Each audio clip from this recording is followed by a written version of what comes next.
দুইজন ব্যক্তি ছিল, একজন ছিল অনেক ধনী, একজন ছিল অনেক গরিব। যে ধনী ব্যক্তি ছিল আল্লাহ রাব্বুল আলামিন অনেক কিছু দিয়ে দিয়েছেন তাকে, অনেক সহায় সম্পত্তি ছিল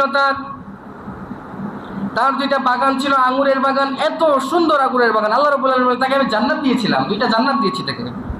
কি বলছে? দুইটা জান্নাত তার কাছে আছে, মানে এত সুন্দর জায়গা। তার বাগান দুইটা ছিল যে এই বাগানের মধ্যে দিয়ে নদী বয়ে গেছে। একটা নদী কি এতটুকু হয়? একটা নদী কি একটা পুকুর সমান, ছোট খাল সমান? একটা নদী যে কত বড় হয় কল্পনার বাইরে। এরকম একটা বিশাল নদী ছিল তার ওই যে বাগানের মধ্যে। তাহলে কত বড় বাগানটা ছিল তার। সেই ধনী ব্যক্তি সে বাগান নিয়ে অনেক অহংকার করত। সে মাঝে মধ্যে তার গরিব বন্ধুকে ডেকে নিয়ে আসতো, ডেকে নিয়ে আসার পরে বলতো, তোমার তো কিছুই নাই আল্লাহ রাব্বুল আলামিন, না তোমার তো কিছুই নাই, আমার অনেক কিছু আছে, আমার অঢেল সম্পদ আছে। এত সম্পদ আল্লাহ রাব্বুল আলামিন আমাকে দিছে না, আল্লাহর প্রশংসা করতো না। যে আমার অনেক সম্পদ আছে, এই সম্পদ আমি বিশ্বাস করি যে সম্পদ কখনো শেষ হবে না, নাউযুবিল্লাহ। আমার যে সহায় সম্পত্তি আছে কোনোভাবে জীবনে মানে নষ্ট হবে না, ফিনিশ হবে না, সারা জীবন আমি এর রাজত্ব করব। কি করতো? সে অহংকার করত। এখন তার গরিব বন্ধু বলল যে, বন্ধু শোনো, তোমার কথার মধ্যে আল্লাহ রাব্বুল আলামিন শিরক বোঝা যাচ্ছে। কি বোঝা যাচ্ছে? আল্লাহ রাব্বুল আলামিনের শিরক বোঝা যাচ্ছে, যে তুমি তো শিরক করতেছো, অহংকার করতেছো। কয় না, কিসের অহংকার করতেছি? আমি যেটা সত্য সেটা বলতেছি। আমার এতগুলো সম্পদ, আচ্ছা বলো তো তুমি কিভাবে ধ্বংস হয়? তুমি জানো না আল্লাহ রাব্বুল আলামিনের কত পাওয়ার আছে। এভাবে শিরক করার পরে সে বন্ধু, গরিব বন্ধু, তাকে অনেক ছোট করলো, সে অনেক নানুস্থানি করলো। করার পরে যখন বাসায় চলে আসলো, দুজনই বাসায় চলে আসলো। আল্লাহ রাব্বুল আলামিনের কি কুদরত, আল্লাহ রাব্বুল আলামিনের কি শক্তি, এখানে একটু বুঝেন। সে রাতের মধ্যে সঙ্গে সঙ্গে পুরা বাগান, তার বিশাল বড় দুইটি বাগান ছিল, প্রত্যেকটা স্থান, প্রত্যেকটা জায়গা বাগান একদম পুরা ধ্বংস, উলটপালট হয়ে গেছে, জের জবর হয়ে গিয়েছে। কি হয়ে গেছে? একদম ধ্বংস হয়ে গিয়েছে দুইটা বাগান।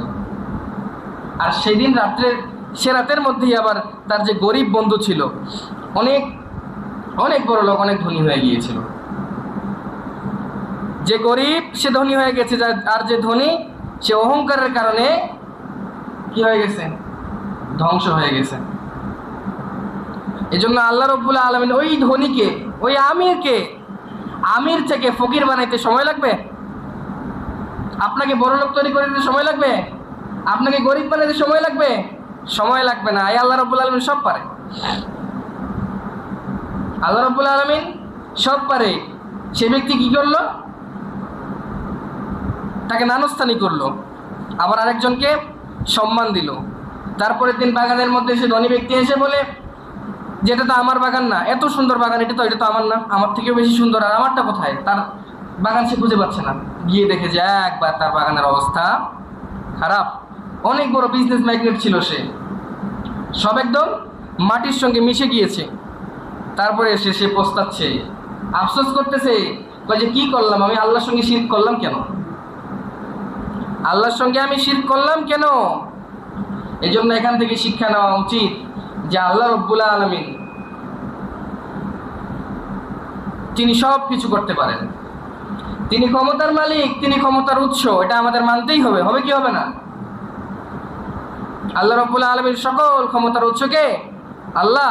সকল ক্ষমতার উৎস আপনি নাকি, আমি নাকি? কিন্তু বিজ্ঞান সায়েন্স আমাদের কি শেখায়?